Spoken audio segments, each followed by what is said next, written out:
अगस्त और 15 अगस्त से पहले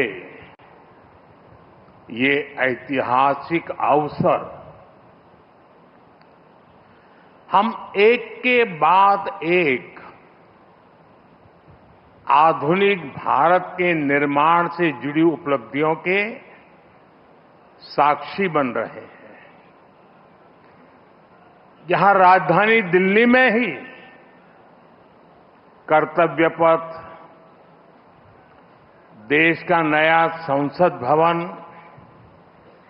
नया रक्षा भवन, भारत मंडपम, यशोभूमि, शहीदों को समर्पित national war memorial, Netaji Subhash Babu की प्रतिमा और अब ये कर्तव्य भवन।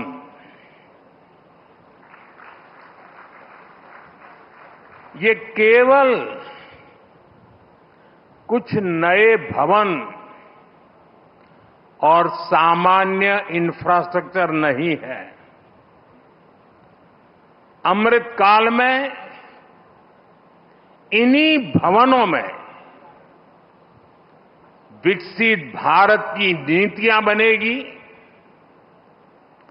विकसित भारत के लिए महत्वपूर्ण निर्णय होंगे।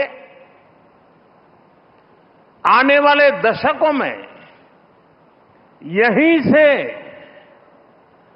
राष्ट्र की दिशा तय होगी। मैं आप सभी को और सभी देशवासियों को कर्तव्य भवन की बहुत बहुत बधाई देता हूं। मैं इसके निर्माण से जुड़े सभी इंजीनियर्स और सभी श्रमिक साथियों का भी आज इस मंच से धन्यवाद करता हूं।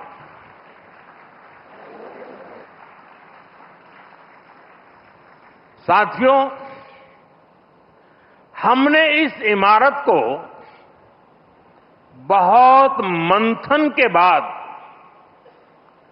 कर्तव्य भवन नाम दिया है। कर्तव्य पथ, कर्तव्य भवन, ये नाम हमारे लोकतंत्र की, हमारे संविधान की मूल भावना का उद्घोष करते हैं।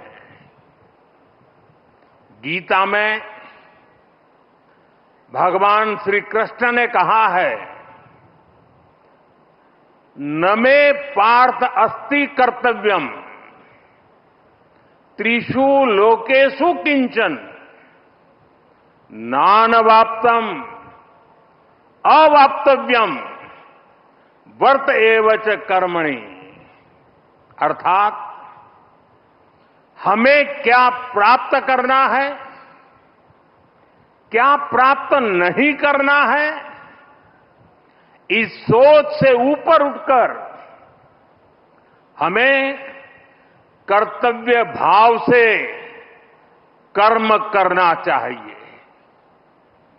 कर्तव्य भारतीय संस्कृति में ये शब्द केवल दायित्व या रिस्पॉन्सिबिलिटी तक सीमित नहीं है।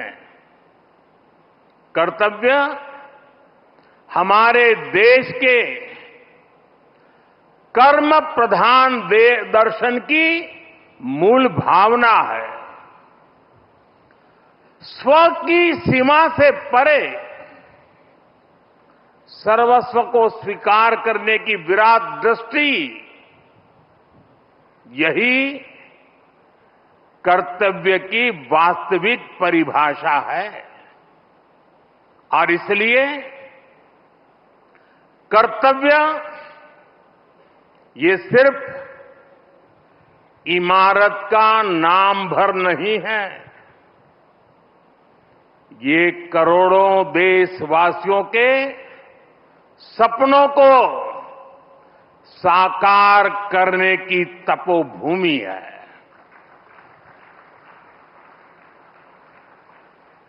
कर्तव्य ही आरंभ है, कर्तव्य ही प्रारब्ध है। करुणा और कर्मठता के स्नेह सूत्र में बंधा कर्म, वही तो है कर्तव्य। सपनों का साथ है कर्तव्य, संकल्पों की आस है कर्तव्य, परिश्रम की पराकाष्ठा है कर्तव्य। हर जीवन में ज्योत जला दे, वो इच्छा शक्ति है कर्तव्य। करोड़ों देशवासियों के अधिकारों की रक्षा का आधार है